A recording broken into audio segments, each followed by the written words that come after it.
नमस्कार।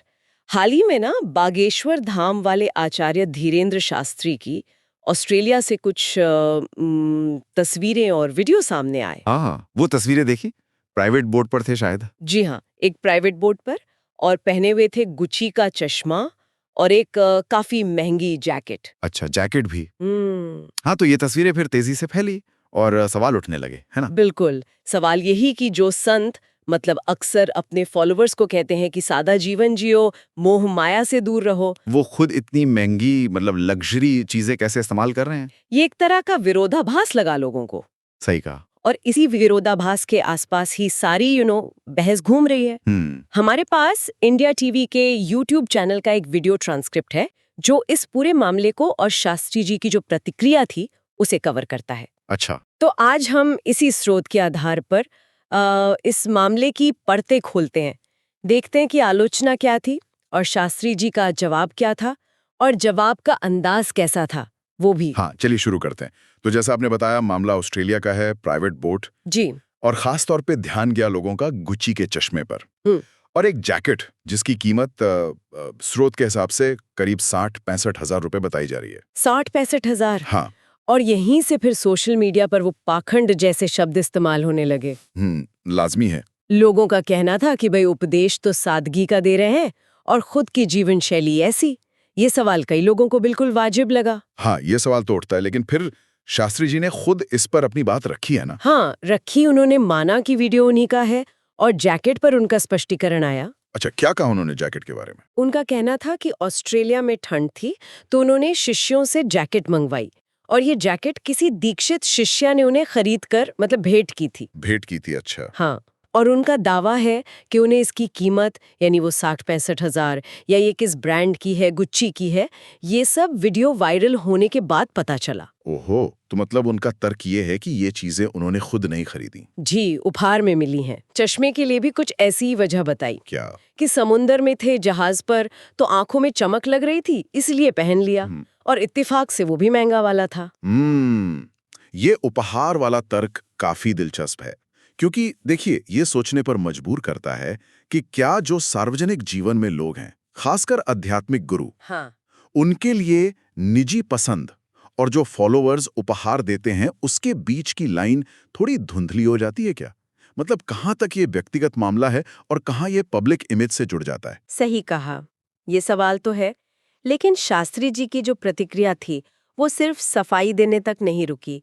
वो काफी गुस्से में भी थे और उन्होंने चुनौती भी दी। अच्छा, गुस्सा भी। स्रोत क्या कहता है इस बारे में, उनके गुस्से के बारे में, और ये उपहार वाले तर्क से कैसे जुड़ता है? गुस्सा तो साफ झलकता है। प्रतिक्रिया काफी आक्रामक थी। उन्होंने सीधे आलोचकों पर निशाना साधा। स्रोत में उनके कहे कुछ काफी कड़े शब्द भी हैं। उन्होंने तुलना की कि कोई नाचने वाला गंदे चरित्र का आदमी 2 लाख की जैकेट पहने तो दिक्कत नहीं, अरे बाप रे। पर कोई महात्मा 60 हजार की पहन ले तो लोगों के पेट में दर्द होता है। और यहाँ तक कि ठटरी के बड़े नकटा मूसर चंद जैसे शब्द भी इस्तेमाल किए। ये तो काफी तीखी भाषा हो गई। हाँ, और सिर्फ यही नहीं रुके, उन्होंने चुनौती भी दे डाली। क्या चुनौती दी? स्रोत बताता है कि उन्होंने कहा, तुम्हें ज्यादा पेट में दर्द हो तो कल हम एक 20 लाख की पहनेंगे बेटे और तुम बनाना हमारे वीडियो और डालना फोटो। ओहो, ये तो सीधा पलटवार है, सिर्फ बचाव नहीं। बिल्कुल, ये उनके जवाब देने के खास मतलब बेबाक अंदाज को भी दिखाता है।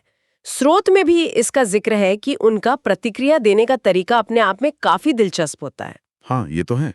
वो शायद अपनी छवि को इसी तरह बनाए रखना चाहते हैं कि वो स्पष्ट बोलते हैं, चाहे भाषा थोड़ी कठोर ही क्यों न लगे। और उनका पूरा जोर इसी बात पर रहा कि ये सब शिष्यों का दिया हुआ है, उनकी अपनी खरीदी हुई चीजें नहीं हैं। लेकिन एक और दिलचस्प बात है, जैसा स्रोत इशारा करता है कि इन सब आलोचनाओं का उनके भक्तों पर शायद वैसा असर नहीं होता जैसा हम सोच सकते हैं। हाँ, ये भी है। उन्हें शायद इस बात से ज्यादा फर्क नहीं पड़ता कि बाबा क्या पहन रहे हैं या कहाँ घूम रहे हैं। क्यों? ऐसा देखिए, स्रोत के मुताबिक उनके भक्त मुख्य रूप से उनकी हनुमान कथा सुनने आते हैं।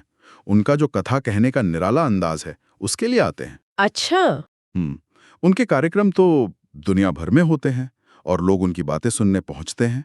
शायद उनकी जीवन शैली पर उतना ध्यान नहीं देते। उनके लिए बाबा का संदेश, उनका व्यक्तित्व, वो ज्यादा मायने रखता है। तो कुल मिला के मामला ये बना कि एक आध्यात्मिक गुरु की लाइफस्टाइल पर पब्लिक में बहस छिड़ी। हाँ, उन्होंने बचाव किया, उपहार का तर्क दिया, पर साथ ही काफी आक्रामक अंदाज में आलोचकों को चुनौती भी दी। ये पूरा मामला दिखाता है कि कैसे आजकल धार्मिक हस्तियों की निजी और सार्वजनिक जिंदगी के बीच की जो रेखा है, उस पर लगातार सवाल उठते रहते हैं। बिल्कुल। हाँ, और यहीं पर एक सोचने वाला बिंदु उभरता है कि क्या किसी पब्लिक फिगर, खासकर आध्यात्मिक गुरु के पहनावे या लाइफस्टाइल को जज करते समय इस बात से वाकई फर्क पड़ना चाहिए कि वो चीज उनकी अपनी कमाई से है या किसी फॉलोअर का दिया हुआ गिफ्ट है? ये एक बड़ा सवाल है। या फिर ये पूरी घटना हमें ये दिखाती है कि आज के समय में ये जो पारंपरिक धार्मिक पहचान है और जो लगातार स्क्रूटनी करने वाली आधुनिक मीडिया है, इनके बीच का रिश्ता कितना जटिल और कह सकते हैं तनावपूर्ण हो गया है। बिल्कुल। ये सोचने लायक बात है कि ये समीकरण कैसे बदल रहे हैं।